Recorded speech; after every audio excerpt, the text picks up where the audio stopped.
आज हम बात करने वाले हैं एक ऐसी कमाल की टेक्नोलॉजी के बारे में जो एआई की दुनिया में तहलका मचा रही है। इसका नाम है रिट्रीवल ऑगमेंटेड जनरेशन या शॉर्ट में कहें तो रैग।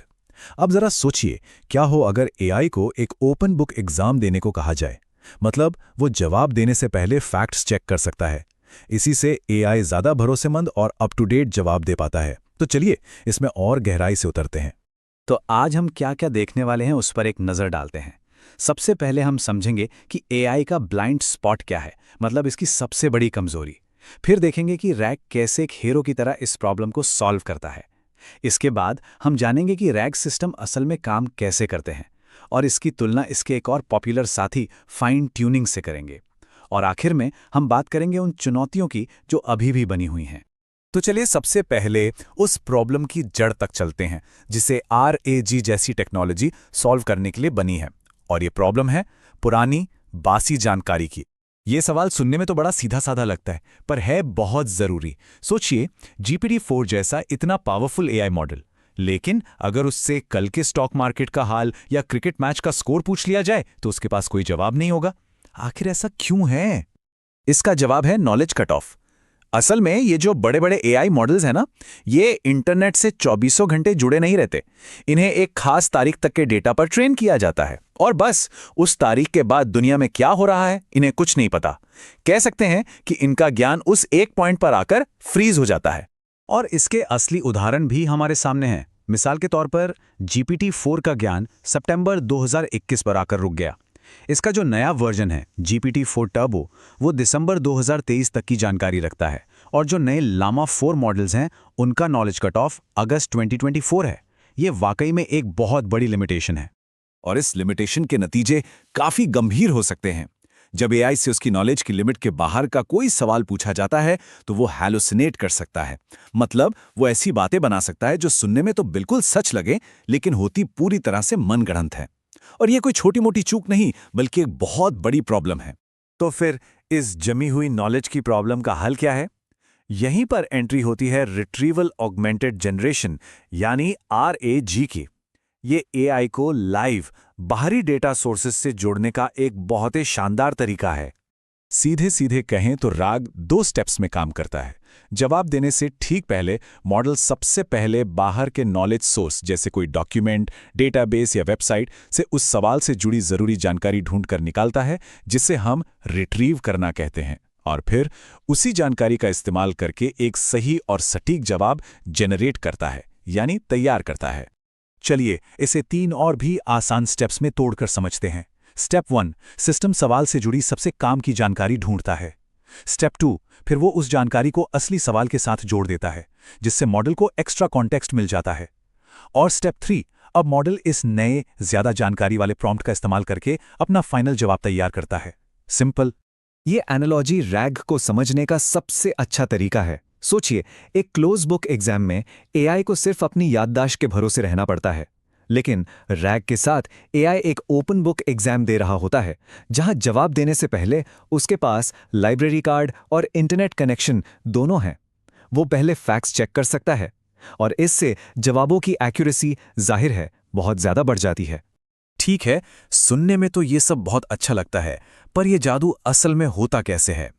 चलिए अब आरएजी सिस्टम के टेक्निकल साइड में थोड़ा झांकते हैं और देखते हैं कि ये डेटा तैयार कैसे करता है और फिर उसे ढूंढता कैसे है। तो पर्दे के पीछे जो सबसे पहला और जरूरी स्टेप है वो है चंकिंग। अब देखिए, आप एक पूरी की पूरी किताब सिस्टम में यूं ही नहीं डाल सकते। इसके बजाय उसे छोटे छोटे मैनेजेबल हिस्सों में तोड़ा जाता है, जिन्हें हम चंक्स कहते हैं। इससे होता यह है कि सिस्टम के लिए सही जानकारी को तेजी से ढूंढना और निकालना बहुत बहुत आसान हो जाता है। और हाँ, ये बात भी बहुत मैटर करती है कि चंकिंग की कैसे जाती है। ये जो डेटा हम देख रहे हैं, ये साफ दिखाता है कि वर्ड चंकिंग जैसे ज्यादा एडवांस तरीके जो सिर्फ शब्दों को नहीं बल्कि उनके मतलब को समझते हैं, वो टोकन चंकिंग जैसे सिंपल तरीकों से कहीं बेहतर हैं। यहाँ कॉन्टेक्स्ट प्रिसेशन का मतलब है कि जो जानकारी मिली वो कितनी सटीक है। कॉन्टेक्स्ट रिकॉल का मतलब है कि सारी जरूरी जानकारी में से कितनी मिल पाई। और फेथफुलनेस ये बताता है कि एआई का जवाब असली सोर्स के कितना करीब है। अब आप खुद ही देख सकते हैं कि वर्ड चंकिंग हर मामले में आगे है। इससे यह साफ है कि सही चंकिंग मेथड चुनना कितना ज्यादा जरूरी है। तो ठीक है, चंक्स तो बन गए, पर इन्हें रखा कहाँ जाता है? इन्हें रखा जाता है एक स्पेशल जगह जिसे कहते हैं वेक्टर डेटाबेस। अब ये कोई नॉर्मल डेटाबेस नहीं है। ये टेक्स्ट को नंबरों की एक लिस्ट यानी वेक्टर्स में बदल देता है और फिर उन्हें इस तरह से स्टोर करता है कि सर्च सिर्फ कीवर्ड्स पर नहीं बल्कि मतलब के आधार पर हो।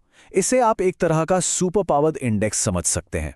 मार्केट में कई तरह के वेक्टर डेटाबेस मौजूद हैं और सबके अपने फायदे नुकसान हैं। जैसे पीजी वेक्टर उन टीमों के लिए बेस्ट है जो पहले से पोस्टग्रेस यूज कर रही हैं। पाइनकोन उन लोगों के लिए बढ़िया है जिन्हें बिना किसी मेंटेनेंस की चिंता किए तेजी से काम करना है। वहीं क्यूड्रांट और क्रोमा ओपन सोर्स ऑप्शन देते हैं। तो आखिर में चुनाव इस बात पर निर्भर करता है कि ज़रूरतें क्या हैं और काम कितना बड़ा है। अब एक बहुत ही आम सवाल उठता है कि रैग इस्तेमाल करें या फिर मॉडल को फाइन ट्यून करें। हैं तो दोनों ही एआई को स्मार्ट बनाने के तरीके, लेकिन इनके काम करने का अंदाज एक दूसरे से बहुत अलग है। ये स्लाइड इस फर्क को बहुत अच्छे से समझाती है। आरएचजी को ऐसे समझिए जैसे एआई को रेफरेंस के लिए एक बाहरी किताब दे दी गई हो। ये मॉडल के दिमाग में पहले से जो है उसे नहीं बदलता। वहीं दूसरी तरफ फाइन ट्यूनिंग का मतलब है एआई को एक स्पेशल डिग्री के लिए वापस स्कूल भेजना।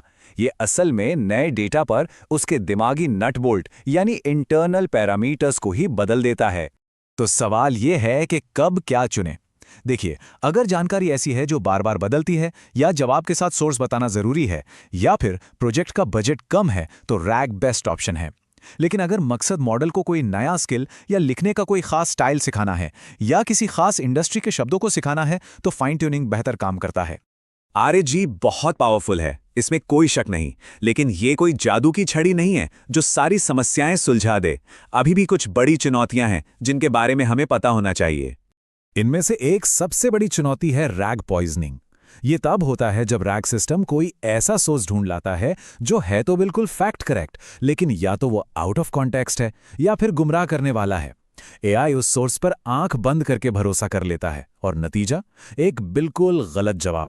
तो सबसे जरूरी बात यह है कि आरएलएजे हैलुसिनेशन का खतरा कम तो करता है लेकिन उसे जड़ से खत्म नहीं करता।